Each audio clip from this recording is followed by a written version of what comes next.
mais kozonga la ngai eloko ya liboso o nakanisi ezali devoir civique ngai en tant que peuple congolais moko oyo ya bana ya matete na uti comme faire enrôler pe na yango nazali kosenga na bandeko oyo nyonso bazali kotosa mibeko ya ekolo.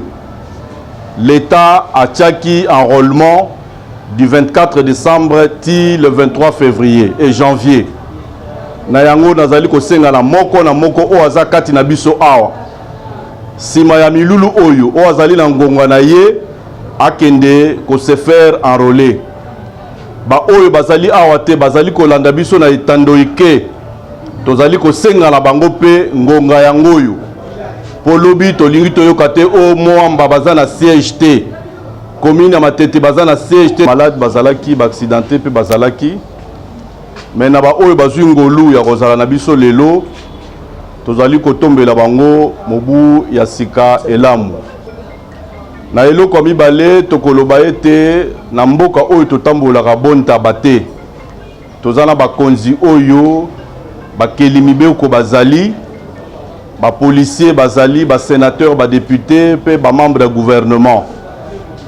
Na yango avant biso toloba message au tozanango tozali liboso ko présenter ba vœu la président de la République Félix Antoine Tshisekedi Tshilombo na gouvernement na ye mobimba o ekambami na ndeko Sama Lukonde. Na sima na yango tozali pe na kati ya ngomba Kinshasa tozali ko présenter pe ba vœu na biso na gouverneur de la ville son excellence Gentini Ngobila azwa mbote euti na ba habitants ya commune ya Matete, commune ya Moamba, commune ya Kisenso, Limete pe Ngaba. Boyoki natangi ba kombo wana po ezali circonscription na biso oyo ya Moamba. Na kombo ya ba habitants nyonso ya Moamba pe na kombo ya ba oyo bazali ko kambanga na misala oyo ya fondation Gabe Kindembe topesi bango mbote pe totomboli bango mbula elamu ya sika.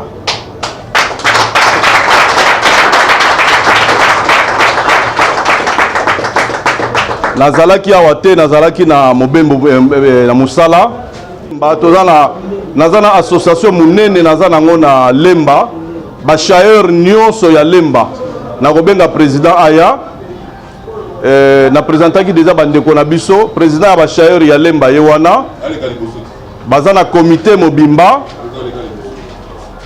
na kati na Lemba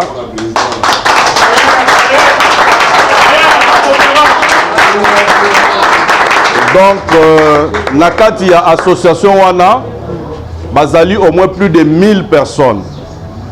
Bango pe toza na projet musala o tokosala na bango mais na kati ya formation oyo batindela biso 5 personnes ba oyo pe bakobanda kosala koyekola misala oyo ya chauffeur. Comme ezambula ya sika ezali ko banda bandeko ba oloba toyaki na nini toye d'abord na volonté na biso tozali na bolingo o topesi bino na ndenge totambolaki mbula mobimba toza na mwa mai kaka muke eza libanda toza pe na mwa loso na soso muke nyonso na kopesa ba équipe ya ba sportif bandeko ndengo bavandi awa bakozwa ya bango bakoki pe komela tosepeli na bango na bana pe mususu bazalaki na biso bana bantandu base bantandu bango topesa bango pe maboko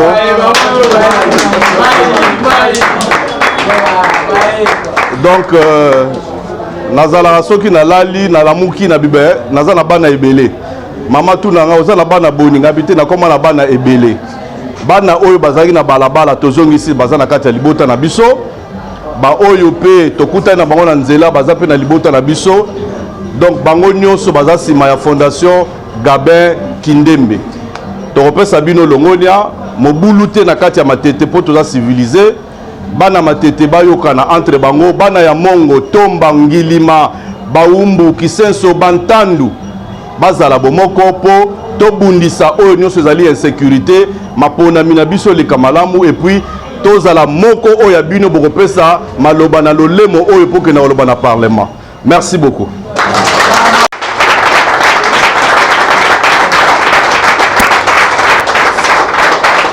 eloko oyo nazali kobakisa lisusu ete bomoni na kati ya salle biso nyonso tolati elamba bakomi Fondation Gabin Kindembe.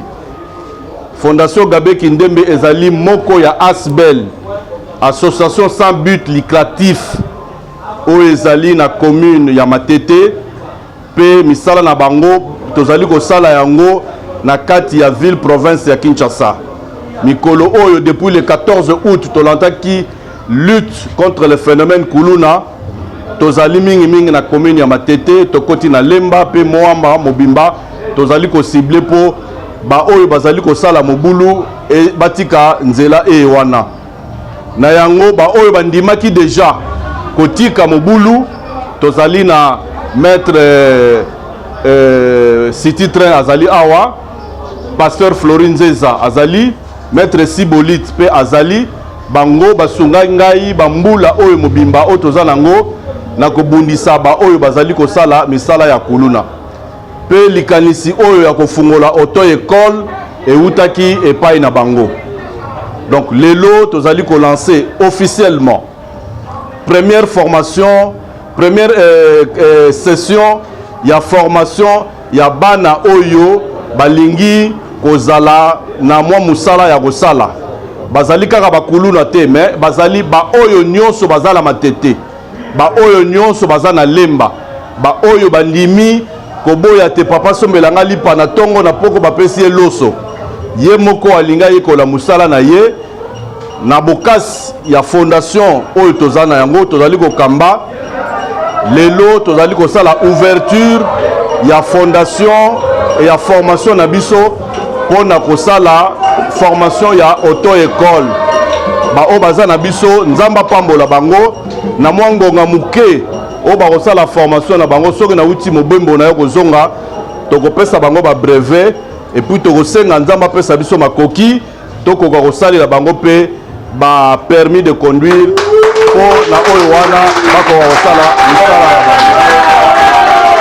D'abord tozana ngamoko komona bateke nabengaki ba sportif ya Mateke ya Batete ba oyo bavandi na Bateke baza pe parmi biso toza pe na champion ya ville province ya Kinshasa Sibolite Lokamba pona kosunga ye po ndenge ya salaka encadrement ya ba jeune pe bilenge ba oyo balingi sport na kati ya commune ya Matete.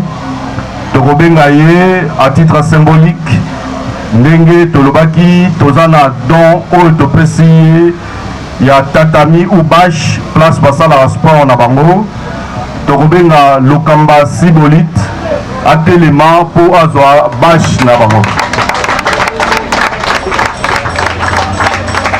Protocole bosunga champion azwa bâche di vie edi apesaki ye maloba oyo ya sukali alobi yende aza mokitani na ye na yango tokobetela ye maboko po azwi deja babénédiction ya bamikolo ba oyo bazali kodefendre catch na commune ya Matete. En plus tozali koyeba ete aza wana azali kotika te azali kobunda pe mikolo aza na kati national azako bunda pona champion du Congo. Donc tokotombela ye pour oyo nyonso esengeli eya na commune ya Matete na bokasi ya Fondation Gabin Kindembe biso tokosunga ye yango tobandi kopesa ye bâche pour asala sport na ba condition malamu tobetele maboko. Na sima ya Sibolite tokobenga bana ya quartier Bateke 1 bana nzinga la biso toza na bâche oyo pe topesi bango bâche na bango ezali wana ekoka kosunga bango na misala oyo bango bazali kosala tokobetela bango pe maboko makasi ya bino boke nango pe mbala moko.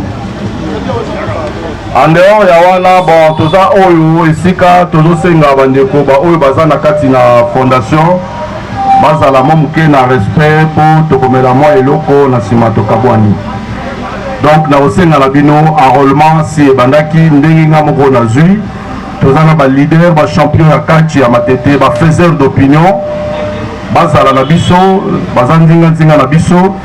Et puis formation oyo tokosala moko oyo ya bana matete andimaki kosala pe musala oyo gratuitement azali wana kombo na ye Obed ye akopesa biso programme je crois à partir de la semaine prochaine tocha yango après le 5 hein?